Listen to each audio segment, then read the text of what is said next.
been living on the edge with forever as a pledge. No more giving it up, turning me loose, setting us free. Baby, keeping it real, cause we got what takes for sure. There's no turning back anymore. Can you see it's all a game? Life goes on all the same. If at first you don't succeed, all you've got is all you need. If you believe, then stake your claim. Hello, Rise and Thrivers. Welcome to another episode of Rise and Thrive Together. And I am your co-host, Regina Rossi Lamoth.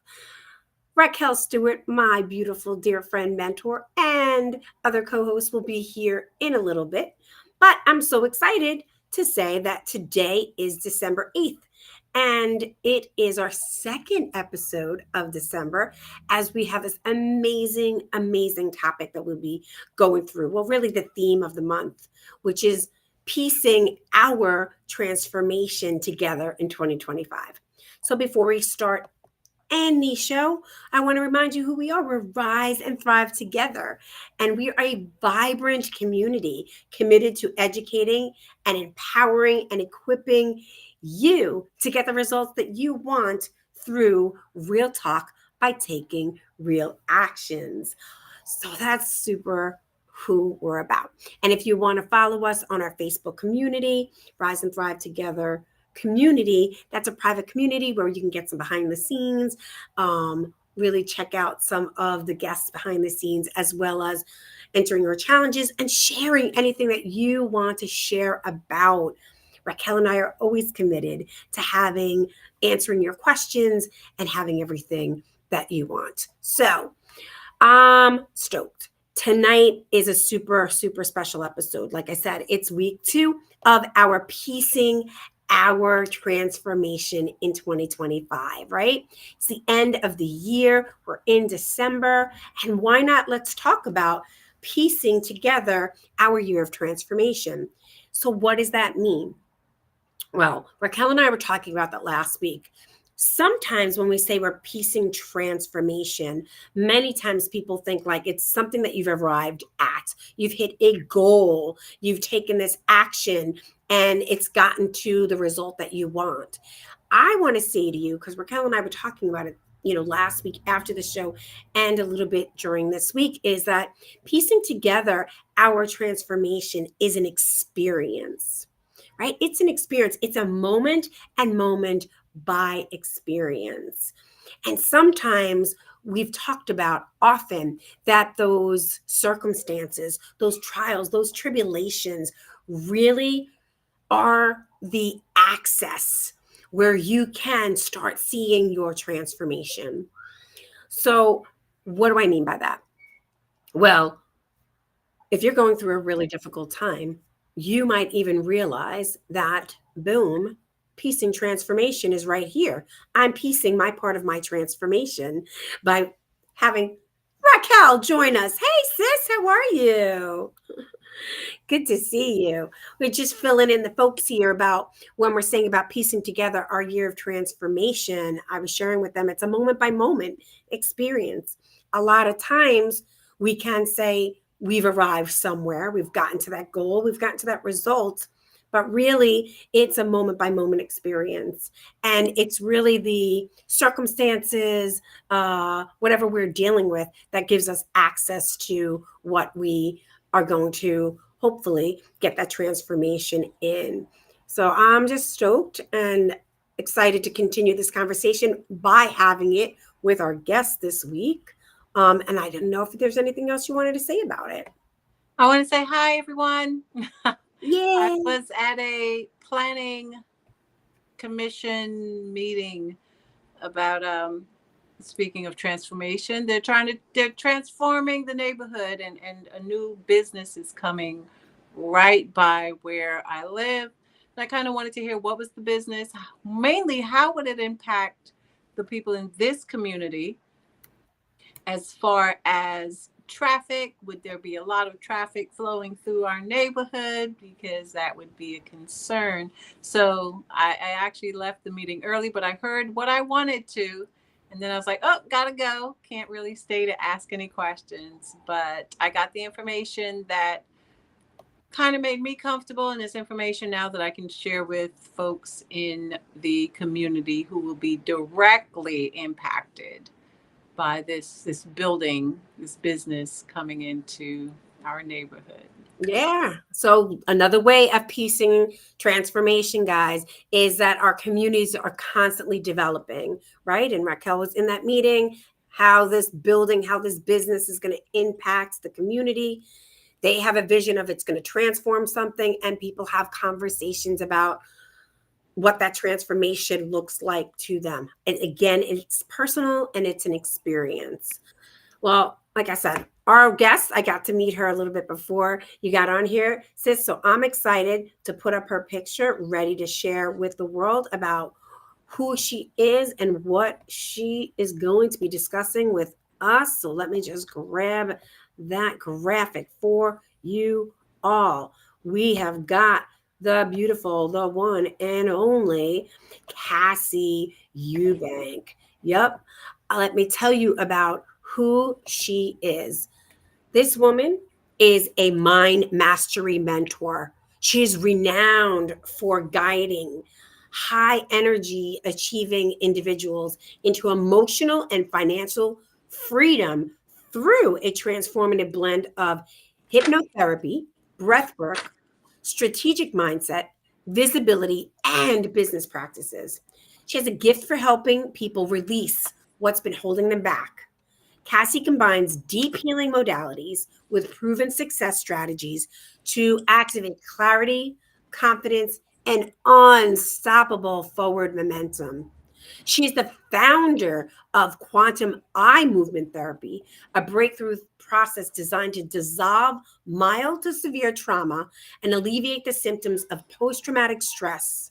Her highly effective approach empowers clients to feel lighter, stronger, and free to create the life that they deserve. My favorite part is she is a TEDx speaker and an executive director on the TEDx Miramar team right here in Florida, where she supports leaders and visionaries in sharing their ideas on global stages. She's the co-founder of Breakthrough Brunches, a thriving community that brings entrepreneurs together to connect, create, and collaborate in meaningful ways. Love brunch. Can't wait to hear about that.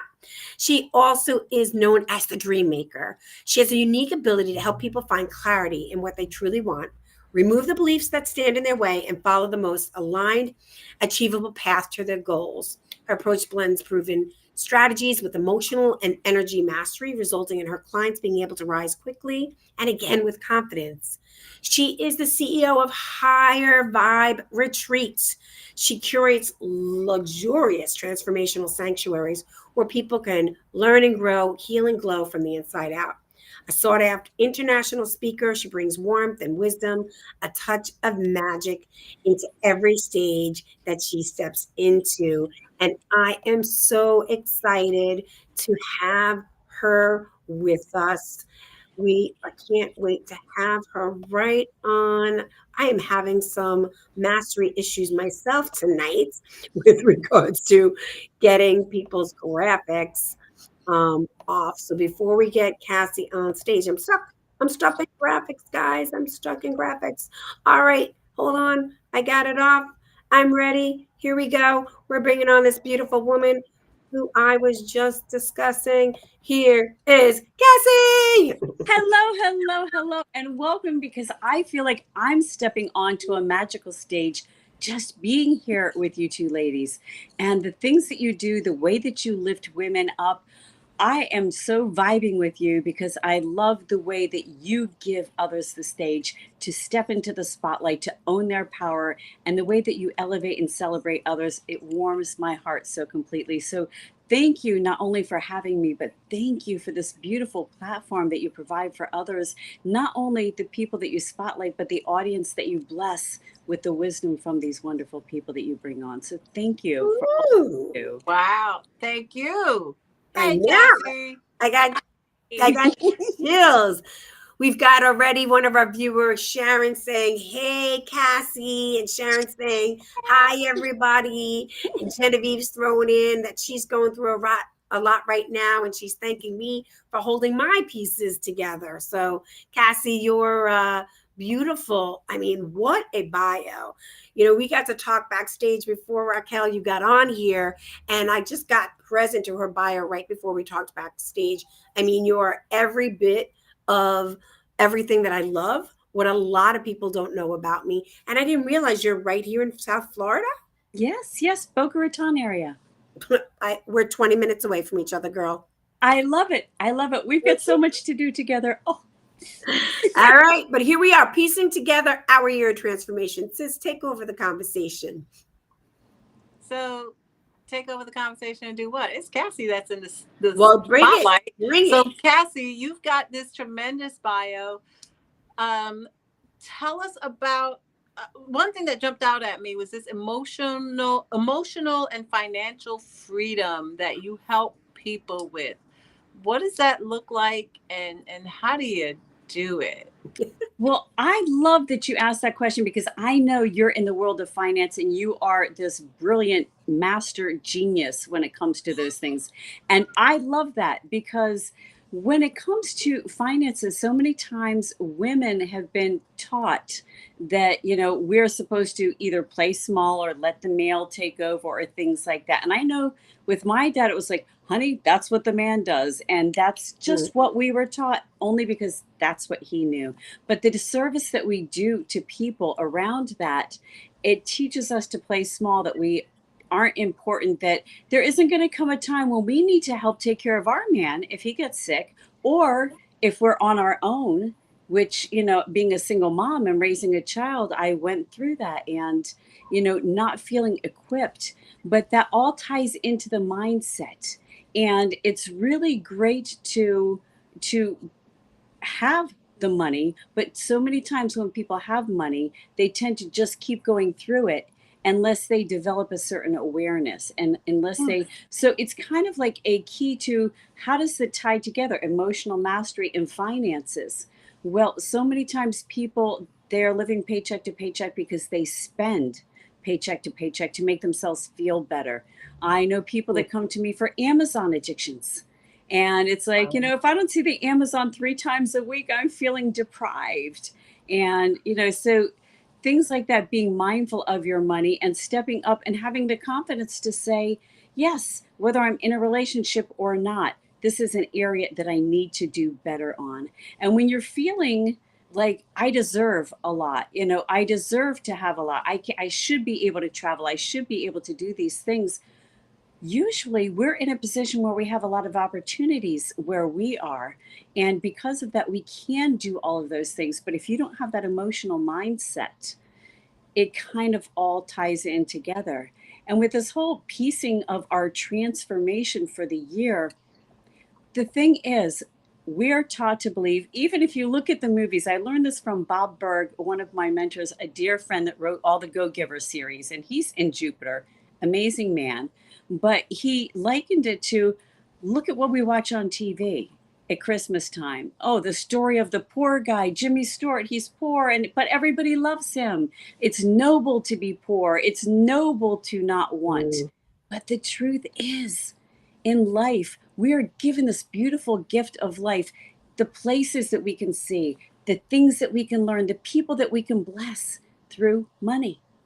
And it's not noble to be poor. It's not noble to claim that. And when we can step up and say, I am ready to step into the life I know I deserve, that I've got these presents given to me from, whether you call it the Lord above, God above, like I do, or spirit or universe, we've got all these beautiful gifts given to us. And so many times we just don't open it because, oh no. And, I love seeing people transform their mindset so that they believe that they are worthy of all these good things, because you honor source when you live fully and completely, when you can laugh fully and completely, when you can love fully and completely. And that does include finances too. And it's such an overlooked area that people say, well, let me worry about everything else first. And they worry about that when they hit 65 and get close to retirement. Yeah. Wow. Sharon just wrote, oh boy, do I need a master class on this.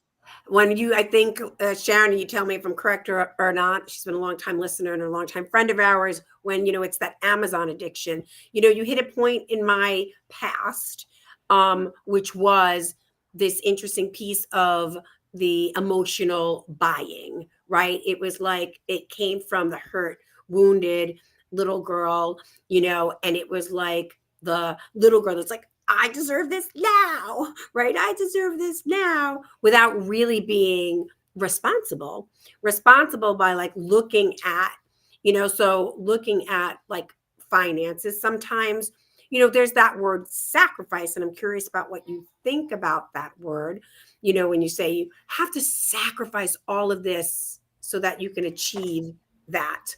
What do you feel about that I kind of love that you pulled that word out because it's so true. People look at it as sacrifice, but when you look at it as strategy rather than sacrifice, I'm not sacrificing anything. I'm being strategic. I'm being smart. That is empowering. Sacrificing implies that there's not enough, that I have to give up something to get something. And the truth is, we can have it all. When we say the extra slice of the pie, more pie will be created. There is an endless supply of the things that we want and desire and that we can have. And, it says it every place, whether it's the law of attraction books, whether it's the Bible, wherever you look, it tells us that you will be provided for. Everything that you need, all of your wants, all of your desires will be provided for. But we have to feel like we deserve them and step into them. And when we decide, you know what, I'm not going to sacrifice anything, I'm going to use a strategy. That is where I'm feeling smart now. I'm feeling like I'm more in control, because control, it's kind of an illusion, but we can make smart decisions. We can't control everything.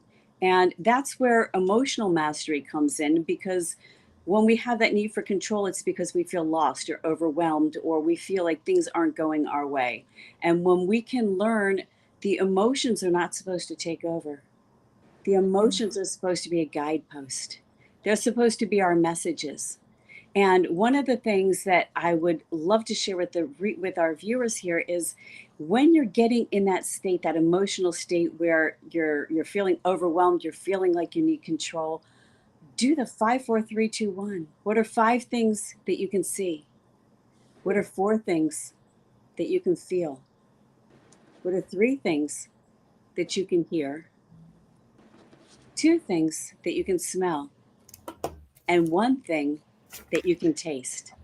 And Ooh. in that, it takes 90 seconds to go through this process, but it gets you out of the emotion and more centered.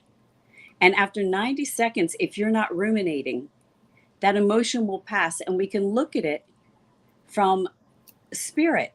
And one of the things I like to share is, we have this disharmony. And to me, transformation is really a return to connection, because we are created as souls, beautiful, perfect souls. And we're dropped into this human world that is messy, sloppy, wonderful, beautiful, all at the same time. And we sometimes get so caught in the humanness. How am I going to survive? How am I going to give back and contribute? How am I going to, how am I going to be seen in the world? How am I going to show up? What's my legacy? We get so caught up in the humanness that we get disconnected from spirit, who we are at a soul level. And to me, transformation is just a return to saying, in that 90 seconds, where I'm looking for 5 things I can see, 4 things I can feel, 3 things I can hear, 2 things I can smell, and 1 thing I can taste. I'm just returning to being centered and being present with who I am. And I'm getting out of the humanness of it. And I'm reconnecting with who I am at a soul level, which is perfect, whole, and complete. And that's why people are, it's so funny, because it's like, well, I know I'm, a pretty good person, but we beat ourselves up because we don't realize we're supposed to be imperfect as human, but our souls are still perfect, so it's okay. We can feel great about ourselves even when we make mistakes, because mistakes are simply how we learn. There's nothing wrong with mistakes. That's just how we learn. And when we can be kinder and easier and gentler on ourselves and see ourselves from that soul level of who we really are, this perfect being, then some of those emotions aren't so heavy. We can look at them as, this is a signpost. What is this telling me? If I'm sad about something, maybe some friends went out and I wasn't invited, maybe I need to start connecting with my friends more. Maybe I'm the one who has been too busy for my friends, and that's why they didn't call. Maybe I did get an invite and I missed it in my inbox because I was tied up. What is that sadness telling me? It's simply telling me that there's something I want to shift. So look at that and look at that and say, okay, let's go back on a path that feels better instead of something that overtakes us. Yes. And Guinevere, yes, you are ready to step into the life you deserve, because you do deserve so much, sweetheart. All those things that are calling to you, those things are waiting for you. Those things are meant for you. They were put in your heart because those are the things that you deserve to experience in this life. And you can find a way. You can find a way to anything. I had a friend of mine who called me up and she's like, oh, my husband, he's up for tenure and I want to travel, but we really don't have the money because, that money goes to our household goods. And I'm like, you know who you're talking to, right? I said, I know it sounds impossible because you're right. That money does have to go to your household. How are you going to travel now that he's got this off time? But what does he do? He's a film professor. So why don't you, with the towns, map out where you want to go? Call up those places, find out if they have any filming you can do. Spend 3 days filming, 3 days vacationing there, 1 day him putting things together, and let's map out this plan. Where do you want to go? By the time we got done, she had this whole thing mapped out. She calls me 2 months later. She goes, oh my gosh, I've got all these people lined up. We're going to go. We're going to do this. And guess what? Not only am I going to get to see all these places and take care of my bills at home, but we've got another $20,000 left over to do home repairs. And I'm like, that's how you do it. I understand that, and so Guinevere, if there's anything that you have been thinking of doing, there's going to be a way. And it might come to you now, it might come to you later. That's all the trusting the divine timing. I know Regina was sharing with me earlier about the divine timing of your book and how it was right when everything lined up perfectly. It had been rumored, it had been going on for so long, all of these ideas bouncing around, and then so beautiful. I cannot wait. And I know that's not what we're talking about today, but I can't wait to help you, put that out there and get that out there. But anything you're dreaming of, you can have. It might not come in the way you think it's gonna, but you can have it. So I think it's really awesome, everything that you said. Yes. But here's the thing. I've only known sacrifice all my life. That's what I've been taught. Yes. And now here you come with a strategy. My strategy is sacrifice. Okay. How do I make that shift? Someone who's only known sacrifice, because sacrifice means that I'm giving of myself so that someone else can succeed, someone else can eat, someone else can have. So how are you asking me to give up sacrifice when I see sacrifice as a good thing? And now you want me to go for a strategy? Like, how does that work? Well, and again, if you feel like sacrifice is a good thing, then it is good for you. It's all our perception. Some people might think of sacrifice as minimizing, and I've got one cookie and I want it, but I'm going to sacrifice it and give it to somebody else. Now, somebody might go, you know what? Good, you're saving me the calories. Somebody might go, I really wanted that, but I'm going to give it up because I think it's a noble thing, but I don't really want to, but I will because it's the right thing. So it's all a matter of how you feel about it.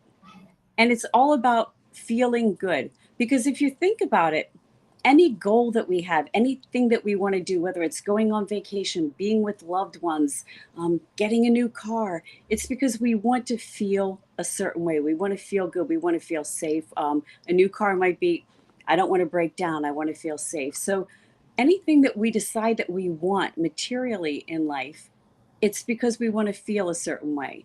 Even a new home, I want to feel like a good mom. Toys for your kids, I want to feel like I'm providing for them. We want to feel a certain way. But if we do these things and we don't get to feel that way, then there's really no point in doing it. Now, you, on the other hand, you have got this beautiful, noble mindset, Raquel, where you're like, sacrifice is a good thing. It's not, I'm not taking away from me because I'm enriching my spirit, I'm enriching my soul. And because of that, it is a win win. All things should be win win. You shouldn't have to give up anything. But for you, sacrifice it is gaining that feeling inside that I've done something good, that gaining that I've helped a person. So for you, that term is good. And sacrifice is a strategy. I love that you equated those two together. But, you know, in all things, the only thing I would invite you to consider is that if a sacrifice doesn't feel good, if it feels like you're losing where somebody else is gaining, I would invite you to look deeper for ways to where you can both feel good. And if you are giving up something and saying, look, take this, you have it, not me, and you feel good about that, great. If you don't feel good about that, look deeper, because there is always a way for both people.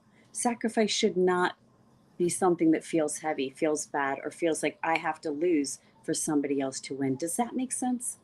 Oh, it makes sense. I wasn't talking about me. Oh, good.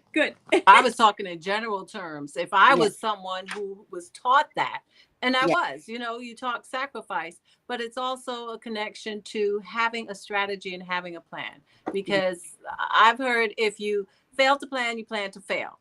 You got to have a Absolutely. plan, which is a part of the strategy. And it's a shift in mindset. It's a Mhm. shift of thinking of, from what I'm hearing you say, is from sacrifice thinking I have to give up and be less than or have less so that someone else can survive. Well, instead of thinking of it that way, why don't you set a strategy where you can both Yes. uplift and you can both Yes. give and get, and that's what I'm hearing you say. So I just wanted to make it really clear to our audience that sacrifice doesn't mean I'm going to sacrifice me for you, I'm going to throw myself on the blade so that you can run away. It's, let's strategize to see how we can both get free. Yes. I make a Raquel, joke all the time about if anything, it comes down to me or one of my friends, I think you should sacrifice because I'm a better storyteller. So I need to go so I can be able to tell other people the story. So yes, you throw yourself on the blade. See, that's my strategy.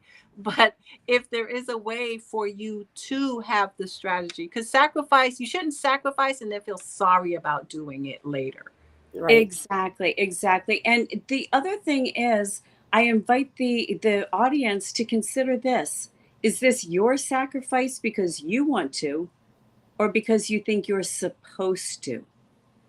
Because Yeah. you're taught that, and you Mhm. feel like I have to do this to be a good person. You are a good person. Your soul is perfect. And as we move through life, we've got to just decide how we want to show up. And part of that is, how can you teach other people, whether it's your children, your nieces, your nephews, your grandkids, your friends, how can you teach them that they are deserving and worthy of good things if you're not willing to accept that yourself and step into that? Which is why I love the role model that you ladies provide, because people see you shining your light so bright and they're like, they're doing it, I can too. And it gives people encouragement and being uplifting. But if you were taught these strategies and you feel a tie to them because you feel like, well, that's what I have to honor, you're not really honoring your own individual journey. You're walking somebody else's path because you think that that's what you're supposed to do, instead of saying, I was given this life. I get to live this life. I get to see how it plays out. I get to stumble where I want to. I get to uprise where I want to. And I can lift people up along the way. So, just if you are saying that strategy, your strategy is sacrifice, I invite you to ask yourself, was this my choice, or was this a decision that was implemented into me into my subconscious so deeply that I already feel like it's my own. A lot of people do that. A lot of people adopt other folks' way of thinking, and they hear it so often and it's so ingrained and embedded in them that they do accept it as their own, and that's truth to Hmm. them, right? And my question would be, well, how is that working out for you? And that is a great question. I mean, if you think about the elephants in the circus when they used to have them, they'd start them out as babies and put these chains that had these spikes in the chains around their leg. And every time the baby tried to get away, it would cut into their flesh. And they learned, I'm not going to try. So that even as an adult 2-ton elephant, a simple rope, the weight of the rope reminds them. Now, is that really true that they can't escape? No. But as long as they don't try, it will be true. So we do create our own truths when we let beliefs be our truths. So that's why choosing our beliefs carefully and just asking yourself, is this really something that's serving me? Because keep in mind, when we are young and something happens, something I had, oh, she is so dear to me. I had a client who, when she was little, her parents told her, you can eat anything you want to as long as you eat lunch and dinner. And so one day she found the Joseph's baby aspirin. And I've had them. They're orange. They're yummy. They are. And she just ate the whole bottle and she ate them all down. And she ran to mom and goes, Mommy, I ate the whole bottle. Can we get more? And mom went into mama bear mode. Are you crazy? Are you insane? You're going to kill yourself. I got to make you throw up. You're a danger to yourself. What were you thinking? And in that moment, that little girl began to believe I'm stupid. Even if I think I'm doing the right thing, I'm not. I can't make choices. I don't know right from wrong. I'm a threat to myself and others. And because of those beliefs, she developed strategies. Yeah. I can't do things even when I want to. I can't trust myself. I can't trust, my thoughts, my opinions, my decisions. And it played out all throughout her life into it culminated later into being, certain things triggered certain things, and all of a sudden it became a big deal. And with that, those beliefs weren't true at all. And her logical mind, she's like, well, of course she did that.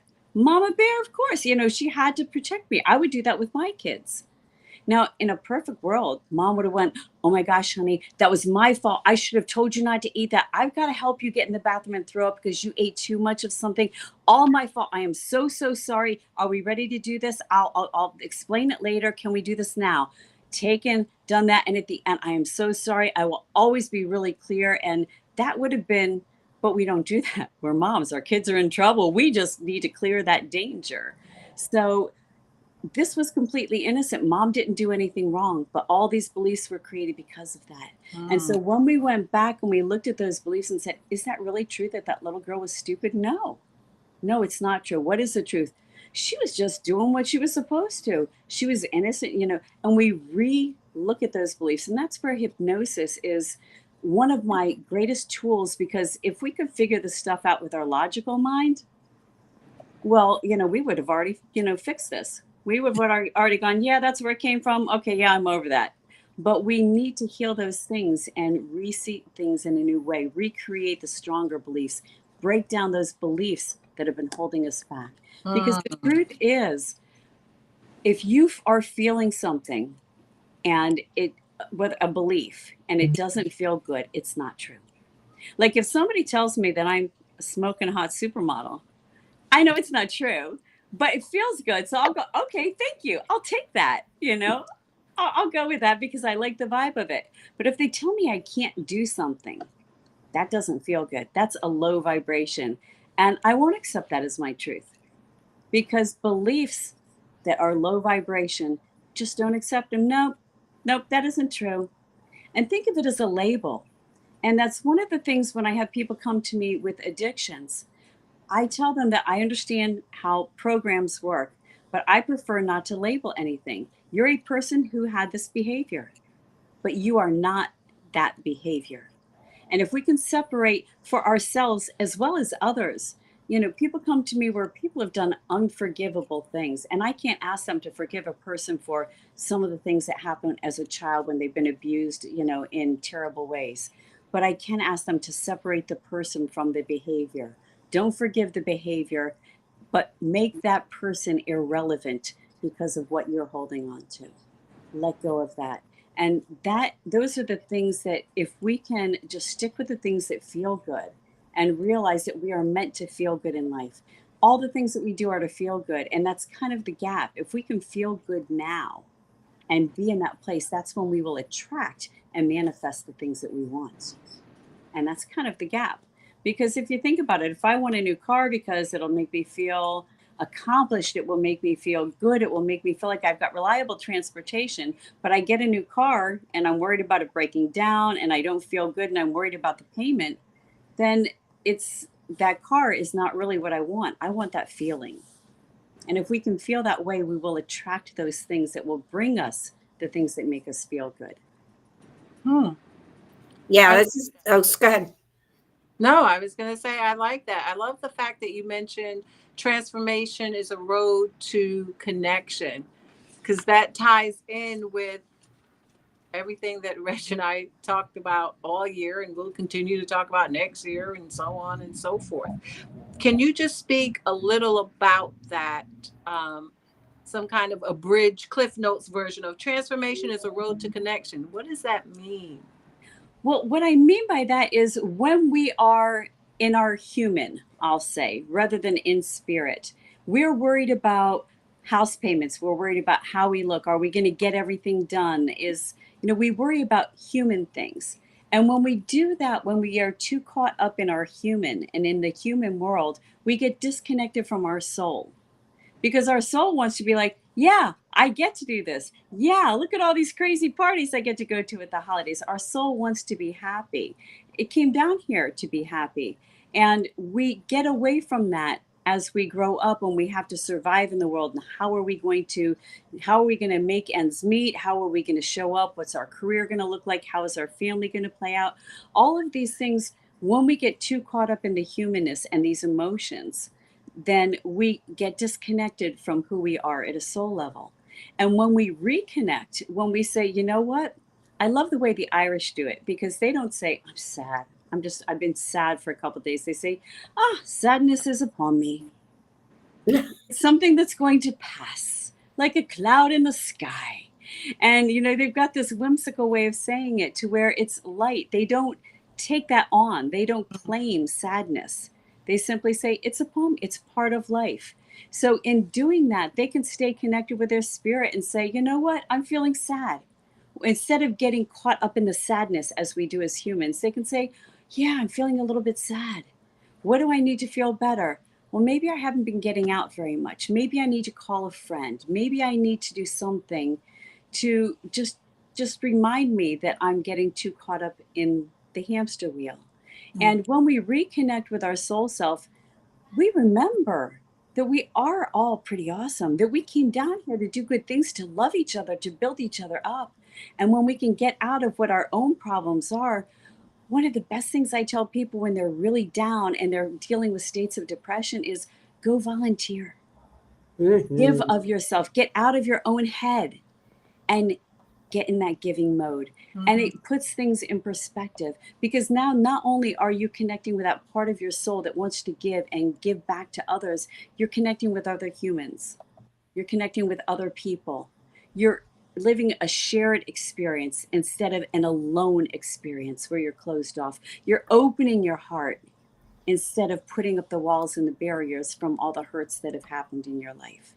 And when you can be open like that and you can live with that open heart going, yeah, I've been hurt. That's part of the experience. But who can I love next?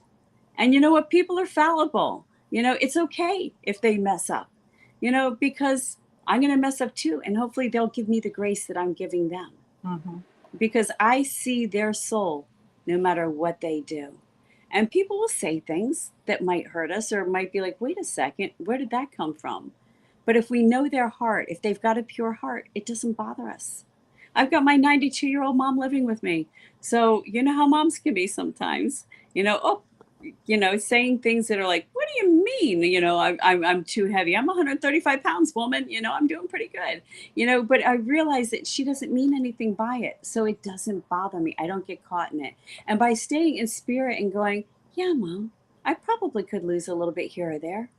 thanks for thinking of me and loving me enough, instead of taking it personally, then I stay more connected to spirit. I can keep that wall from coming between my mom and I. And Mm. instead, I can have that loving closeness with her of going, yeah, that's just mom. She just says those things, and I know where it's coming from. She used to be heavy, and after her cancer journey, she lost a lot of weight. So now she notices everybody's weight. And so I know where it comes from. And if we can be more kind and forgiving with others, the best thing of all about that is we start becoming more kind and forgiving towards ourselves. Mm-hmm. And when we can have that radical self compassion of, yeah, I've messed up, so what? I've learned a lot. Where's the gold in all of that? And see ourselves as we truly are, instead of beating ourselves up for every silly human thing that we've done wrong, or feel like we've done wrong, or, you're never late, you're right on time. You're never behind, you're exactly where you should be. If others are someplace else, feel blessed for where you are, because you're seeing things that they don't get to see. And that's just a perception, because they might be looking at you like, look at how far ahead you are. You've got your whole family situated, and I'm just trying to do this. And you might be going, well, they're financially better off than me, but they don't have that love in their life. We're just in different places. And when you give others grace, you give yourself grace, and you can be more connected to yourself and to others with an open and loving heart. Mm. So beautiful. I can't believe 41 minutes has gone by. This is like Oh my the goodness. best. I mean, Cassie, you definitely have to come back. And, and Sharon's sitting there going, oh my God, that's me. And she's going, oh my God, I can relate to everything. She's saying that when she was a kid, she had a whole bottle of Flintstone vitamins and gave her mother a heart attack. Like, she's like, this is my life. Like all of this stuff, everybody's relating, and she's saying she has so much to learn. I mean, there's so many great things that you've got so many golden nuggets. So I'm going to say to a lot of our viewers who are watching the replay, take your time and listen. I love the 90 seconds of, doing that 5, 4, 3, 2, 1. So I'm going to ask you, as we're getting ready toward the end, and give us that again, and then anything else you want the viewers to like just walk away with. Absolutely. The 5, 4, 3, 2, 1, it just gives you 90 seconds to let that emotion, because usually when emotion comes up and we're triggered, we keep going over it. And the whole thing is, it's not that we want to, it's just that we're trying to figure out what happened, why it happened, so we can keep it from happening again. But when we start off, we tend to go down into a spiral unless we can come back to it looking at it more objectively. So if you just take that 90 seconds by going, what are 5 things that I can look around and see? What are 4 things that I can feel? The feeling of the sofa underneath me, this warm blanket that I'm cozying up to, this warm tea in my hands. What are 4 things I can feel? What are 3 things I can hear? The sound of the air conditioner, maybe birds outside. Maybe you've got music in the background. What are 2 things that I can smell? Because, I hope it might be a nice scent in the house. It might be cooking from someplace. And nothing is an answer too. So if you don't smell, I smell clean air, fresh, clean air that I get to breathe in. And what's one thing I can taste? And, you can look around and grab something and eat it or whatever, but you're engaging your senses, and it allows you to stay present. And in Mm. doing so, you can say, okay, now, what is that emotion trying to tell me? What is it that I'm feeling, and what do I want instead? And what's the easiest path there? Not that everything in life is easy, but we want to have more ease and flow in our life. We want to allow things to come to us instead of chasing things. Because when we stop chasing and start allowing, that's when ease and flow comes in. And with that, the other thing, sometimes we might feel just a little out of alignment. And just like we need that break state. I remember when my son was little and he's playing Nintendo, and he's playing Mario Spelunker, one of the Spelunker games. And he's like, Mom, I can't get past this level. I see, he was so upset. And I'm like, okay, stand up. What do you mean stand up? Stand up, shake it off. I want you. He's like, Mom, you're crazy. How is standing up and shaking it off going to get me past that level and into the princess area? And I'm like, just trust me. And he got up and he shook it off, and he went back and he cleared the level in like 30 seconds. And it's just one of those things. So you don't need to feel if we're feeling out of alignment, there are going to be times when they're just like that. It's okay. Just try to shift 10% back into where you want to be. So you can do that by opening a window, just standing up, getting a drink of water, stretching your body. So just use that. Let me just try to move 10% closer to where I want to be. Because sometimes we can't go from, look, I'm just in a funk today, to I'm feeling grateful and gratitude. It's like, oh, just be happy. What? What do you mean just? I mean, I'm sure there are people that can relate to. What do you mean just be happy? Oh, and I see Johnny on. Hi. He's a wonderful person too. You should talk to him about his popcorn movement. It's amazing. We've been But part of it for a long time. Yes. yes. Oh, good. No, he's So wonderful. Cassie, just one quick, in the time that we have left, just one quick thing that you can leave our audience with that they can actually put into practice right here, right now, and meaning immediately. Just one quick thing. What would that be? Breathing, deep breathing. Your breath is your life force, your connection to spirit, your connection to all that is. Just take a few moments, close your eyes, and think of a single thought so you can focus on one thing, whether it's love, somebody you love, a grandchild, something that makes your heart warm and happy. And just breathe into that feeling of love and compassion. And that will elevate your whole mood. So just, take that moment for yourself just to breathe and breathe into something that you find fills your heart. Awesome. So breathe. If you have more time, you can do the 90 seconds into 5, 4, 3, 2, 1. And again, it's 5 things that you can see, 5 things that you can feel, 3 things you can hear, 2 things you can smell, and 1 thing you can taste. Listen, guys, we thank you so much. Cassie, thank you for taking time out of your busy schedule to come and join us here on Rise and Thrive. We appreciate it. We appreciate you and all that you've taught us tonight about moving from sacrifice to strategy, the 90 seconds. It was all absolutely incredible, and all things that we can do. Remember, Reg and I always like to say this to you. There's nothing here that we can do by ourselves. But together, we can rise and thrive. Till next time. So you have a change of heart. You see, it's all